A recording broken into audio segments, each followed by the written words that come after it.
Muy buenas de nuevo.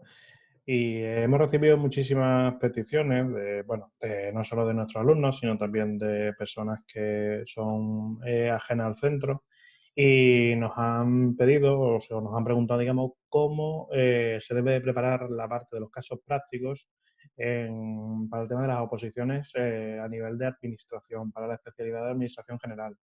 No importa para qué administración estéis opositando, siempre y cuando tengáis un ejercicio práctico en un supuesto de examen, pues esto sería una forma para hacerlo. También es compatible con otras que ya conozcáis o sepáis, pero es una forma que a nosotros nos ha dado muchos resultados, un resultado muy positivo, muy bueno y sobre todo la gente pues aprende haciéndolo, ¿no? Siempre, como decimos para todo, de una forma estructurada y de una forma organizada.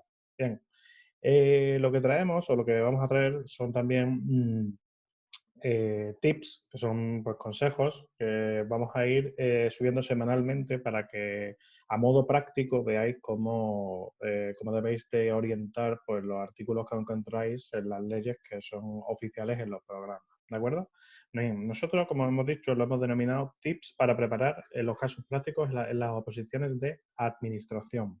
Nosotros somos gkoposiciones.com y ahí encontraréis material que es para la preparación de oposiciones, que igual, bueno, pues os puede ayudar. Bien, ¿qué es un tips? Los tips realmente quiere decir, o traducido al castellano, son consejos, pero nosotros lo vamos a denominar como truco o ejemplo práctico. ¿Y qué vamos a hacer con esto? Nosotros siempre vamos a coger una materia, una materia de la que sea general, ¿no? En las oposiciones de administración, y sobre esa materia vamos a coger la normativa aplicable y dentro de la normativa aplicable cogeremos un artículo.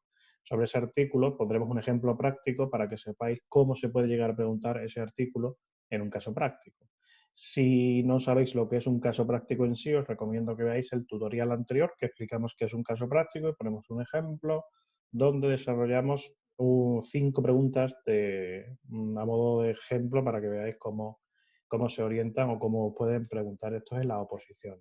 Bien, nosotros, el ejemplo que más práctico que vamos a utilizar hoy es sobre la temática del derecho administrativo. Ya sabéis que para ello rige la Ley 39/2015 de procedimiento administrativo común. Y dentro de esta hemos elegido el artículo 24 que habla del silencio administrativo en los procedimientos iniciados a solicitud de interesado. Bien, eh, vamos a explicarlo. ¿Cómo podemos encontrarnos cuando se quiere hacer preguntas en referencia al artículo 24.1? ¿Cómo podemos encontrarnos en el texto del caso práctico? Hemos puesto dos ejemplos, obviamente hay más, pero hemos puesto dos ejemplos para que lo identifiquéis fácil ese tipo de artículos. Bien, el primero nos dice, ¿vale? Este sería el texto que os encontraríais en examen. A fecha de la fecha que sea, don, doña, fulanito, ha presentado en el registro electrónico de la administración una solicitud normalizada. Hemos puesto normalizada entre paréntesis porque para que diferenciéis la diferencia entre solicitud de petición y normalizadas son aquellas solicitudes que la administración confecciona como modelo, digamos, para que lo entendáis, y pone a disposición, en este caso, de los interesados. ¿Vale? Lo que se hace es que se descarga, se rellena y una vez que está completada, pues con la documentación que nos pidan se le da entrada. Bien, una solicitud normalizada con el fin de hacer una pequeña reforma en su domicilio. Tras dicha presentación, el registro electrónico de la Administración genera un acuse de recibo indicando que la recepción de la solicitud ha sido correcta y además indica que para el tipo de procedimiento que pretende iniciar se dispone de un plazo máximo de 3 meses para su resolución. Esto sería un fragmento de un texto que os puede salir perfectamente en examen. Ahora vamos a formular la pregunta de examen que también os podéis encontrar en relación al artículo 24.1 de la Ley de Procedimiento, ¿no? Bien, el punto 2, ¿vale? Es decir, otra alternativa a texto que también os podéis encontrar en examen sería la siguiente. ¿Y si en lugar de una solicitud nos encontramos con una petición y la pretensión de don Doña de la misma es ocupar una parte de la plaza del pueblo para un fin de uso privado y propio? Bien, aquí lo primero que tenéis que diferenciar es solicitud de petición porque no es lo mismo. ¿Vale? Lo primero que alude a leyes diferentes y artículos diferentes, por supuesto. La solicitud está previsto en la Ley 39/2015 y dice que generalmente serán normalizadas, es decir, que nos la va a facilitar la Administración. La petición está prevista en el artículo 29 de la Constitución española, no en la Ley de Procedimiento. La Ley de Procedimiento habla de la petición, pero hace referencia a la Constitución y nos especifica que el modelo normalizado es para la solicitud, no para la petición. Cuando nosotros pretendemos hacer una petición como tal, tenemos que hacer referencia al artículo 29 de la Constitución. ¿Bien? Y sobre todo, pues que no es un modelo normalizado, que lo formalizaremos nosotros. Bien. Preguntas de examen. Llegado el tiempo máximo de resolución del procedimiento, ¿qué deberá de entender don Doña?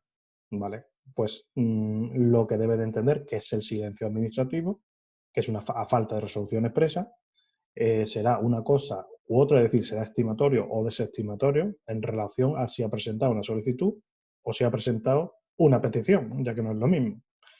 Bien, ¿qué nos dice el artículo 24.1? Pues nos dice que en los procedimientos iniciados solicitud de interesado, que sería el punto primero, el ejemplo primero, deberá entender siempre la pretensión siempre estimada la pretensión del procedimiento, en este caso es hacer la pequeña reforma en su domicilio, salvo, y es donde entra a jugar el punto 2, que haya en lugar de iniciar el procedimiento con una solicitud, lo haya hecho con el motivo de pedir, como es el punto 2, el ejemplo 2 que hemos dicho, y sobre todo si este derecho de petición que está contemplado en la Constitución, en el artículo 29, está orientado a que la administración pública repare un daño causado, que sería responsabilidad patrimonial. Está también contemplado en las leyes 39 y 40/2015. Bien, que se pretenda realizar una actividad que dañe el medio ambiente, como puede ser pues, barbacoa, el tema de paintball y demás. Si la solicitud, si en este caso la petición está orientada a ese tipo de actividad, deberá entender que es desestimada, que no es correcta, que no la tiene concedida. Bueno, y por último, que es el ejemplo 2 en in situ, facultades sobre el dominio público, es decir, poder hacer un uso privativo de algo que realmente nos pertenece a todos o que realmente podemos hacer uso de ello todos, que es un bien de dominio público, como puede ser ocupar parte de la vía pública, de una plaza, de una marquesina, banco, cualquier cosa que sea de dominio público. ¿Vale? En ese caso, siempre pues deberán de entenderlo desestimado. Y esto es algo que se debe a la interpretación de los usuarios, es decir, a la interpretación de los interesados. La administración no va a dar una resolución expresa, de ahí el concepto de silencio administrativo. Bien, sobre esto o ejemplos como este iremos intentando subirlos semanalmente para ayudaros en todo lo posible. Si tenéis dudas la podéis formalizar a través del mail que lo tenéis en la página web. Podéis pinchar a ella sin problema y os dirige. No obstante, pondremos el enlace cerca del vídeo para que podáis tener acceso a ello. Os podéis suscribir al canal para ver todos los tips o consejos que iremos dando para el tema de la preparación de los casos prácticos. Un saludo a todos.